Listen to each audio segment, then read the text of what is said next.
إن الدين عند الله الإسلام.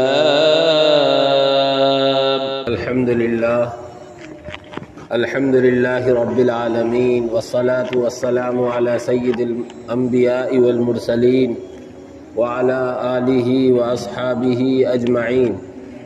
أما بعد، فأعوذ بالله من الشيطان الرجيم. بسم الله الرحمن الرحيم. وَإِذْ قَالَ إِبْرَاهِيمُ رَبِّ اجْعَلْ هَذَا الْبَلَدَ آمِنًا وَاجْنُبْنِي وَبَنِيَّ أَن نَّعْبُدَ الْأَصْنَامَ رَبِّ إِنَّهُنَّ أَضْلَلْنَ كَثِيرًا مِّنَ النَّاسِ فَمَن تَبِعَنِي فَإِنَّهُ مِنِّي وَمَنْ عَصَانِي فَإِنَّكَ غَفُورٌ رَّحِيمٌ. صدق اللہ العلی العظیم. دو جمعوں سے بات چل رہی ہے حج اور قربانی کے پس منظر کی.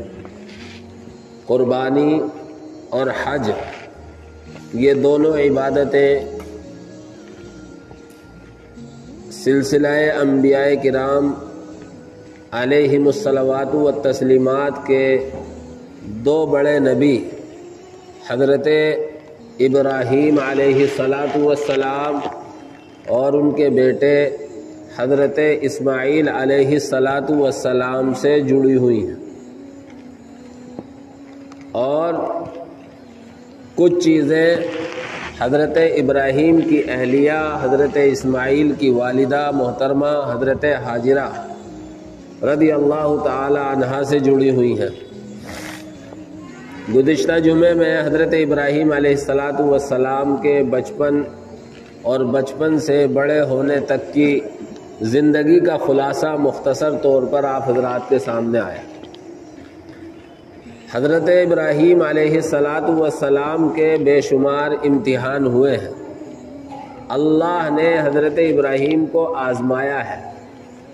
بڑھاپے میں اولاد ملی، ابھی دودھ پینے کا زمانہ ہے. ایک بڑا امتحان یہ ہوا اللہ کی طرف سے کہ ننھے اسماعیل اور اسماعیل کی والدہ حضرت حاجرہ کو وادی غیر ذی زرع، بے آب و گیا یعنی چٹیل میدان، اس میں چھوڑ کر آؤ.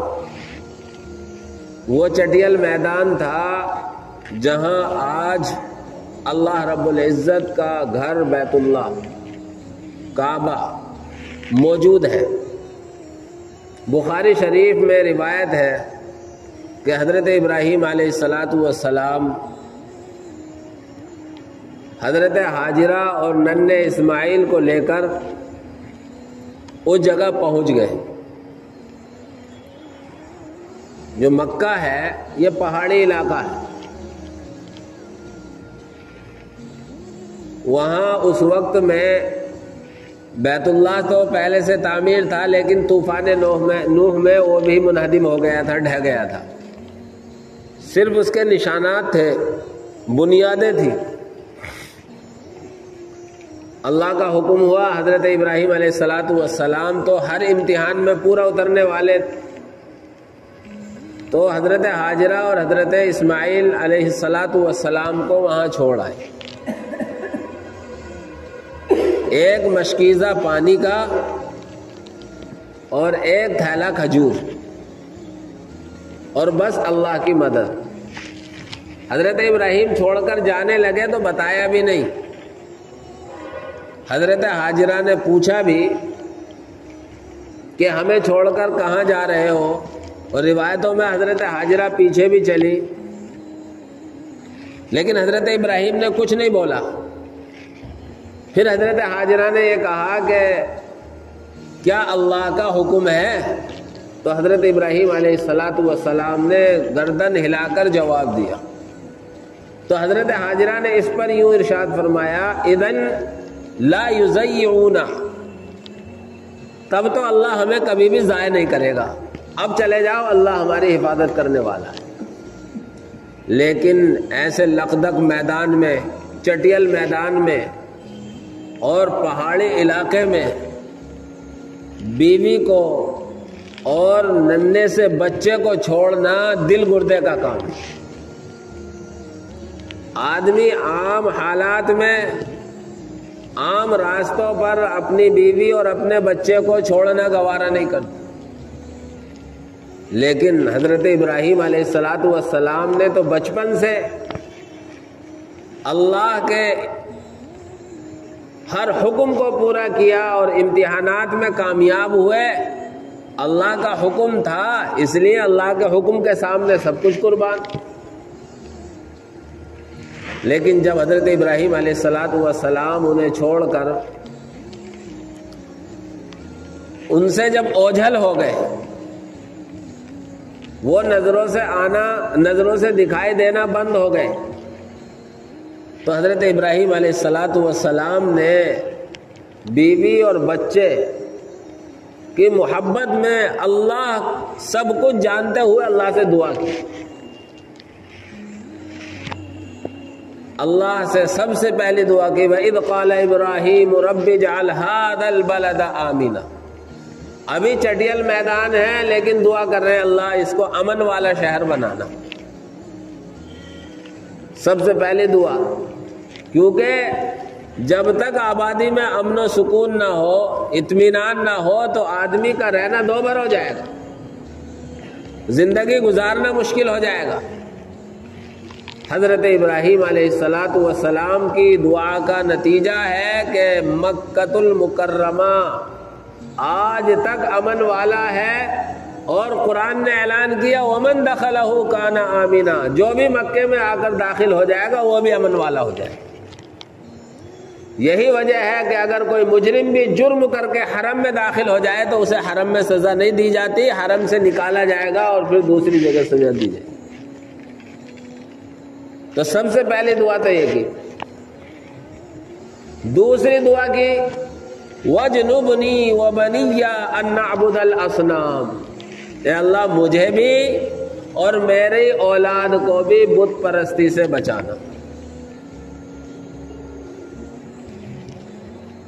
آدمی کے لیے سب سے بڑی دولت اس کا ایمان ہے۔ دنیا کی ساری دولتیں موجود ہیں، اگر ایمان نہیں ہے، اس کے پاس توحید نہیں ہے، تو ساری دولتیں بیکار ہیں۔ حضرت ابراہیم علیہ السلام نے مجھے اور آپ کو سکھایا ہے، اور قرآن نے حضرت ابراہیم کا واقعہ بتا کر ہمیں اور آپ کو یہ بتلایا ہے کہ اگر اولاد کے لیے سب سے پہلے کوئی چیز مانگنی ہے تو ان کے ایمان کی فکر کرو۔ حضرت ابراہیم جنہوں نے بچپن سے باپ سے ٹکر لی بت پرستی کے مقابلے میں، باپ کو گھر بار کو بت پرستی کی وجہ سے چھوڑ دیا، اپنے لیے تک دعا کر رہے ہیں وَجْنُبْنِي، اللہ مجھے بھی، وَبَنِيَّ اور میری اولاد کو بھی بت پرستی سے بچانا، ان پتھروں کے سامنے ہاتھ جوڑنے سے، جھکنے سے بچانا۔ حضرت ابراہیم کبھی ایسا نہیں کر سکتے تھے، لیکن اپنے لیے بھی دعا کر رہے ہیں اور اپنی اولاد کے لیے بھی دعا کر رہے ہیں۔ اور پھر یہ تذکرہ کیا، رب انہن اضللن کثیرا من الناس، ان بتوں نے لوگوں میں سے بڑی تعداد کو گمراہ کر رکھا۔ فمن تبعنی فانہ منی، جو میرے طریقے پر ہوگا تو وہ میرے اصل اولاد میں سے ہے۔ جیسے کہتا ہے نا ہر ایک کہ اگر میرا ہے تو تجھے یہ کام کرنا پڑے گا، یعنی باپ کی مان کر زندگی گزارے گا۔ لیکن اگر کوئی بھٹک بھی جائے، ومن آسانی، جو میرے طریقے سے ہٹ کر زندگی گزارے گا، فإنک غفور رحیم، اللہ پھر تو معاف کرنے والا ہے، رحم کرنے والا ہے۔ اسے بھی یہ نہیں کہا سزا دینے، معاف کرنے والا ہے تو، رحم کرنے والا، اس پر رحم کرے گا، ہدایت دے گا۔ اس لیے ہمیں بھی اپنی اولاد کی سب سے زیادہ فکر ایمان کی ہونی چاہیے، ان کے صحیح راستے پر آنے کی ہونی چاہیے۔ اب جب آدمی کہیں رہے گا تو کچھ بشری ضرورتیں بھی ہیں، انسانی تقاضے بھی ہیں کھانے پینے کے، کیونکہ بغیر کھائے پیے انسان کی زندگی چل ہی نہیں سکتی۔ اور اللہ تبارک و تعالیٰ توحید کی دولت دے دے اور اس کا اعتراف نہ کرے آدمی، اللہ کی عبادت نہ کرے، تو ایسا بھی نہیں، یہ کامل اور مکمل مسلمان بھی نہیں ہو سکتا ہے۔ اس لیے ایک دعا کی عبادت میں لگے رہے، ربنا لیقیموا الصلاۃ، اے میرے پروردگار، پہلے دعا کی ربنا انی اسکنت من ذریتی بواد غیر ذی زرع عند بیتک المحرم، اے اللہ میں نے اپنی کچھ اولاد کو تیرے معزز گھر کے پاس بسا دیا، لیکن یہاں کیسی جگہ ہے؟ وادی غیر ذی زرع ہے، کچھ پیدا نہیں ہوتا، کچھ یہاں کھانے پینے کی چیز اگتی نہیں، اور بسانے کا کیا مقصود ہے؟ ربنا لیقیموا الصلاۃ، مقصد کیا ہے میرے پروردگار؟ تاکہ یہ نماز قائم کرنے والے بن جائیں۔ اس سے یہ پتہ چلتا ہے کہ آدمی کو یہ فکر ہونی چاہیے، ایسے ماحول میں گھر بنانا چاہیے جہاں نماز پڑھنا آسان ہو، مسجد کا پڑوس دیکھنا چاہیے، اور پھر مسجد کے پڑوس کا حق بھی ادا کرنا چاہیے کہ نماز ادا کرے۔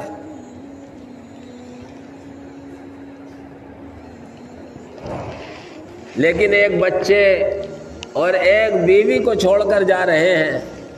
انسان انسیت سے بنا ہے، یہ ایک دوسرے سے مل جل کر زندگی گزارنے کو پسند کرتا ہے، انسان کی تمدنی زندگی ہے، اس لیے دعا کی فَاجْعَلْ أَفْئِدَةً مِّنَ النَّاسِ، اللہ کچھ لوگوں کے دل بھی ان کی طرف متوجہ کر دے، کچھ اور بھی یہاں آ کر رہنے لگے۔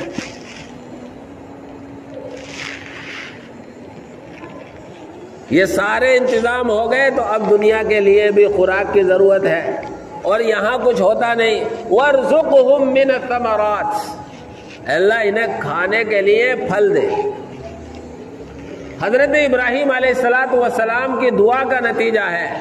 مکے میں جانے والے بتاتے ہیں اور دیکھنے والوں نے دیکھا ہے کہ دنیا کا ہر پھل وہاں دستیاب ہوتا ہے، وہاں ملتا، اور آج تک وہ نسلیں حضرت ابراہیم علیہ السلام کی دعا کا فائدہ اٹھا رہی، اور الحمدللہ آج پوری دنیا سے جہاں جہاں بھی مسلمان آباد ہیں، ہر ایک کا دل، ہر ایک کی تمنا اور ہر ایک کی تڑپ یہ ہوتی ہے میں بھی خدا کے گھر کا دیدار اپنی ان گناہگار آنکھوں سے کروں۔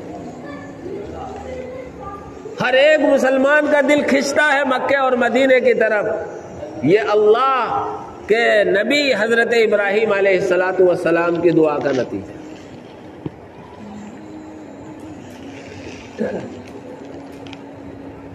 یہ ساری دعائیں حضرت ابراہیم علیہ السلام نے جو کی ہیں وہ قبول ہوئی ہیں، اور ان کی قبولیت کا اثر آج تک موجود ہے۔ بعد میں آخر میں دعا میں ایک ربنا انک تعلم ما نخفی وما نعلن، اے اللہ تجھ سے جو میں عرض کر رہا ہوں یہ صرف اپنی کمزوری بتا رہا ہوں، باقی سارا تو تجھے پتا ہے، میں زبان سے ظاہر کروں وہ بھی تجھے پتا ہے، جو میرے دل میں ہے وہ بھی تجھے پتا ہے، تو تو سننے والا ہے، جاننے والا ہے۔ ان ربی لسمیع الدعاء، میرا پروردگار تو دعاؤں کو سننے والا ہے۔ اس لیے حضرت ابراہیم علیہ السلام کی بہت سی خصوصیات ہیں، ان میں سے ایک خصوصیت ہے حضرت ابراہیم کا دعا کرنا، اور پھر اپنے لیے، اپنے والدین کے لیے، اور عام مسلمان مرد عورتوں کے لیے، سب کے لیے دعا کی، رب اجعلنی مقیم الصلاۃ ومن ذریتی، اللہ مجھے بھی نماز کا قائم کرنے والا، میری اولاد کو بھی، سب کو نماز کا قائم کرنے والا بنا، اور اپنے لیے، تمام مسلمانوں کے لیے، والدین کے لیے دعائیں مغفرت کرنے۔ خیر میں ذکر کر رہا تھا کہ حضرت ابراہیم علیہ السلام کو حکم ہوا حضرت حاجرہ رضی اللہ تعالی عنہ اور حضرت اسماعیل علیہ السلام کو اس وادی میں چھوڑنے کا۔ اس وادی میں چھوڑ دیا اور اللہ سے دعا کی اور اللہ کے سپرد کر دیا۔ اللہ تبارک و تعالی نے حضرت ابراہیم کی دعائیں قبول کی۔ اس امتحان میں بھی حضرت ابراہیم علیہ السلام پورے اترے، اور کچھ دن کے بعد پھر حضرت ابراہیم کو بھی حکم ہو گیا یہیں آ کر رہنے لگے۔ جس زمانے میں حضرت ابراہیم حضرت اسماعیل اور حضرت ہاجرہ کو چھوڑ کر گئے ہیں، میں نے بتایا کہ ایک مشکیزہ پانی تھا، ایک کھجور کی تھیلی تھی، اور بس پانی کب تک چلتا؟ جب پانی ختم ہو گیا، حضرت ہاجرہ نے دیکھا کہ کس طریقے سے اب آگے کی زندگی چلے گی، اور مکے میں دو پہاڑ ہیں، صفا اور مروہ۔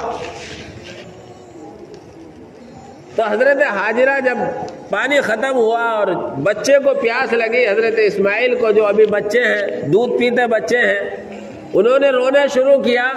تو حضرت ہاجرہ کبھی صفا پہاڑی پر چکر لگا کر اوپر دیکھتی تھی کہیں پانی کا نشان پتہ چل جائے، پھر بچے کی طرف سے بے اطمینانی ہوتی تھی، ادھر آتی تھی تو مروہ پہاڑ پر چلی جاتی تھی، کبھی صفا پر اور کبھی مروہ پر، کبھی صفا پر کبھی مروہ پر۔ اس طریقے سے جب حضرت ہاجرہ نے چکر لگائے، اللہ رب العزت کو حضرت ہاجرہ کی قربانی اور ننھے اسماعیل کے روتے ہوئے پیروں کو چلانا، اللہ نے اس قربانی کو ایسا قبول کیا کہ پتھریلی زمین میں حضرت اسماعیل کی ایڑیوں کی برکت سے، حضرت اسماعیل کے معجزے سے اللہ نے اپنے فضل سے چشمہ جاری کیا جسے زمزم کہا جاتا،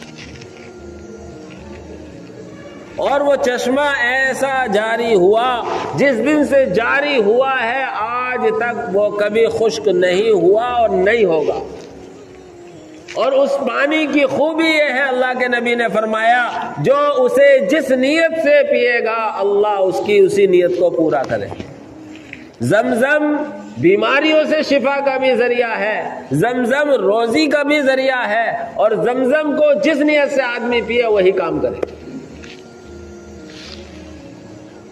حضرت ہاجرہ کی قربانی، بچے کے لیے صفا سے مروہ جانا اور مروہ سے صفا جانا، اللہ کو ایسا پسند آیا کہ آج ہر ایک جانے والا، حج کرنے والا ہو یا عمرہ کرنے والا ہو، حضرت ہاجرہ رضی اللہ تعالی عنہا کی اس یاد کو دہراتا ہے۔ اور دیکھیے، جو خاص موقع ہے جس کو آج گرین کر دیا گیا ہے، ہرے کلر سے کر دیا گیا ہے، وہاں دوڑ بھی لگاتا ہے۔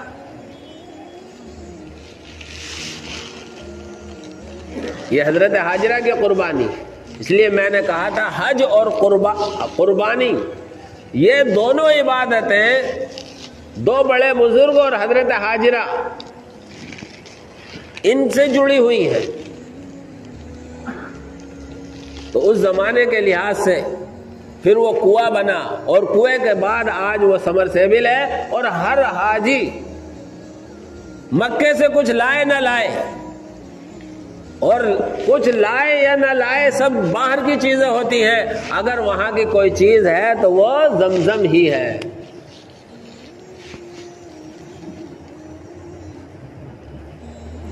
پھر حضرت اسماعیل علیہ السلام بڑے ہوئے، اور ایسے ہوئے کہ باپ کا ہاتھ پکڑ کر چلنے لگے۔ قرآن نے بیان کیا فلما بلغ معه السعی، جب حضرت ابراہیم علیہ السلام اس عمر کو پہنچے کہ وہ دوڑنے لگے، تو حضرت ابراہیم علیہ السلام کے امتحانات کا سلسلہ ابھی بند نہیں ہوا ہے، ابھی اس امتحان سے بھی کڑا امتحان باقی ہے۔ وہ کڑا اور سخت امتحان کیا ہے؟ حضرت ابراہیم علیہ السلام خواب دیکھتے، خواب میں دیکھ رہے ہیں کہ اسماعیل کو ذبح کرنے کا حکم ہو رہا۔ ایک دن خواب دیکھا تو کہا اللہ تبارک و تعالی قربانی مانگ رہا، 100 اونٹ ذبح کر دیے۔ لیکن پھر دوسرے دن خواب دیکھا اسماعیل کو ذبح کرنے کا حکم ہو رہا، پھر 100 اونٹ ذبح کر دیے۔ کیونکہ ایک انسان کی جان کی قیمت اگر دھوکے میں لی گئی ہے تو 100 اونٹ ہے، جان بوجھ کر کسی کو قتل کرنا تو بہت بڑا جرم ہے، ہمیشہ کے لیے اس پر جہنم واجب ہو جاتی ہے۔ وَمَنْ قَتَلَ مِنْكُمْ مُتَعَمِّدًا فَجَزَاؤُهُ جہنم کے الفاظ ہے، قرآن کی آیت ہے، جو کسی مسلمان کو جان بوجھ کر قتل کر دے تو اس کی سزا تو جہنم ہی ہے۔ پھر خواب دیکھا حضرت ابراہیم نے، اب سمجھ گئے کہ مقصد اونٹوں کی قربانی نہیں ہے، اللہ رب العزت کی طرف سے ابھی امتحانات کا سلسلہ جاری ہے، اللہ اسماعیل ہی کی قربانی لینا چاہتا ہے۔ نبی ہے اور نبی کا خواب بھی اللہ کا حکم ہوتا ہے، جسے کہتے ہیں وحی، جیسے قرآن اللہ کی وحی ہے، تو نبی جو کچھ خواب میں دیکھتا ہے وہ بھی ایسے ہی ہوتا ہے جیسے اس کے پاس فرشتہ کوئی حکم لے کر بیداری میں آ رہا۔ حضرت ابراہیم علیہ السلام نے اللہ کا حکم تو پورا کرنا ہے، لیکن بطور مشورے کے حضرت اسماعیل سے بھی ذکر کیا۔ قرآن کہتا ہے، حضرت ابراہیم کے الفاظ نقل کیے، یا بنیا انی ارا فی المنام انی اذبحک فانظر ماذا تری، بیٹے میں خواب دیکھ رہا ہوں کہ تمہیں ذبح کر رہا ہوں،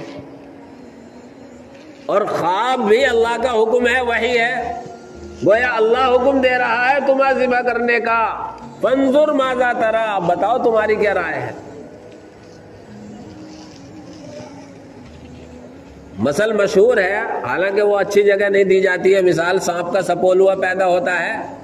ایک نبی کا بیٹا ہے، نبی نے ہر موڑ پر اللہ کا ہر حکم پورا کیا ہے، اس لیے بیٹا اسماعیل بھی اللہ کا نبی ہونے والا ہے، اللہ کا ہر حکم پورا کرنے والا ہے۔ ابا سے کہہ دیا، یا ابت افعل ما تؤمر، ابا جان سوچ کیا رہے ہیں، آپ کو جو حکم ملا ہے اسے کر گزریے، ستجدنی انشاءاللہ من الصابرین، انشاءاللہ مجھے صبر کرنے والوں میں پائیں گے۔ جیسے اولو العزم پیغمبر حضرت ابراہیم ہے، ویسی ہی اولو العزمی کا ثبوت حضرت اسماعیل علیہ السلام دے رہے۔ یہاں میں نوجوانوں کو ایک بات رک کر کہتا ہوں، ماں باپ اگر اپنی اولاد کو کوئی حکم دے اور وہ صراحتاً شریعت کے حکم سے نہ ٹکراتا ہو، تو ایک بیٹے کو، ایک بچے کو اپنے ماں باپ کے سامنے یہی کہنا چاہیے جو حضرت اسماعیل علیہ السلام نے کہا، اپنے ماں باپ کے حکم پر لبیک کہنا چاہیے اور راضی ہونا چاہیے کہ آپ کو جو حکم ہوا ہے آپ اس کو پورا کریے۔ چنانچہ حضرت ابراہیم علیہ السلام اور حضرت اسماعیل علیہ السلام دونوں اس بات پر تیار ہو۔ آگے کی گفتگو انشاءاللہ آئندہ جمعے میں ہوگی۔ اللہ رب العزت ہمیں اسلامی احکام کو سمجھ کر ان پر عمل کرنا آسان فرمائے، آمین، وآخر دعوانا الحمدللہ۔